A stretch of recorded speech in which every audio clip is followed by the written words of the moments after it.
ఓం నమో నారాయణాయ నమః. తిరుప్పావై 9వ పాసురం.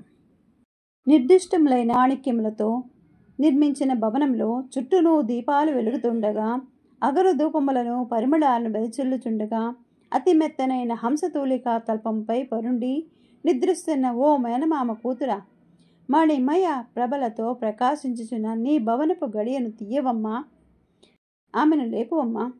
ఏమి, నీ లేవకుండా నీ పుత్రిక మూగదా, చెవిటిదా, లేక బద్ధకస్తురాలా, లేక ఆమె ఎవరినైనా కావలి ఉంచినారా, లేక ఇంత మైమర్చి నిద్రించుడికి ఏమైనా మంత్రించి ఉంచినారా? ఆమెకేమైనది నిద్ర లేచుట లేదు?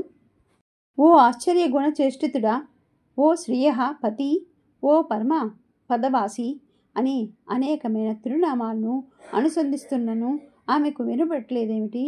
ఇంకనూ లేవదేమి అని సంపదలతో తొలుతూగుతున్న ఒక కన్యను లేపుచున్నారు. ఓం నమో నారాయణాయ నమః.